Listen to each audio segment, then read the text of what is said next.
the rain is keeping us in the kitchen, but that's a great place to be today. And we're talking about grilling veggies, which you could do.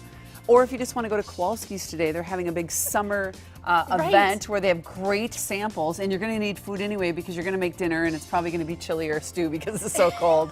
So we're going to pretend it's summer. Summer returns this week, and we got great ideas for you. How are you doing? I'm great. This is a great rainy day activity, and you can actually do all of this stuff on a grill pan inside. So yes. All of the stuff that we're talking about, you could do grilled vegetables today. Yeah. So why not brush up on our grilling skills and talk about the tools and the little tips that are going to help make grilled vegetables successful for you this summer.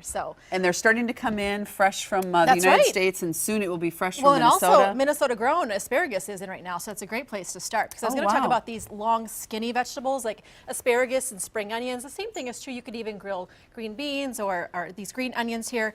These can be tricky because they're easy to fall through the grates, but a little trick for these vegetables is once you prep them the way you normally would by trimming off the ends of the asparagus and the onions, is actually to put these on a skewer, or actually a couple of skewers. So you want to soak these in water for a good 30 minutes to an hour, and then you just, like the skewers, and then you want to just put the asparagus or the green onion, like 6 to 8 to a serving. I like that on a idea. Skewer, but you need to use 2 because otherwise you see they're going to spin on the skewer. So here it's easy to just kind of flip them over. And then you can flip them over and put them on the grill? Absolutely. All right, wonderful. What other items do you have here? Sliced vegetables. Now the key with sliced vegetables is surface area. So we're talking about, one, buying big pieces of produce, big peppers, big onions, the biggest zucchinis that you can find, and then cutting them thick and wide. So in the case of these onions here, you'll see they're maybe close to a ½ an inch thick or a ¼ inch thick at least, so that they're going to stay together. Peppers, I love to do them sliced like fajita style, but in order to grill them, the best thing to do is really to slice I call them the little cheeks of the peppers off the sides, and then you get these nice wide flat pieces that you can just put onto your grill.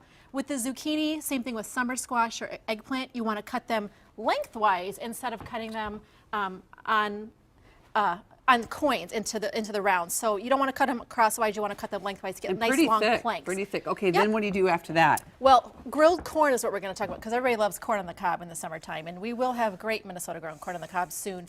The key with this is to give it time. It needs about an hour soaking in water. And before you put it into the water, you're going to want to peel back the husks and pull out all of the silks, just like you would for cooking under any cooking method. And then you just want to rewrap it lightly just to soak it in water. Nice. That's going to keep it nice and moist, and it's going to help give it a little bit of a steam action on the grill. Are we going to grill it in the husk?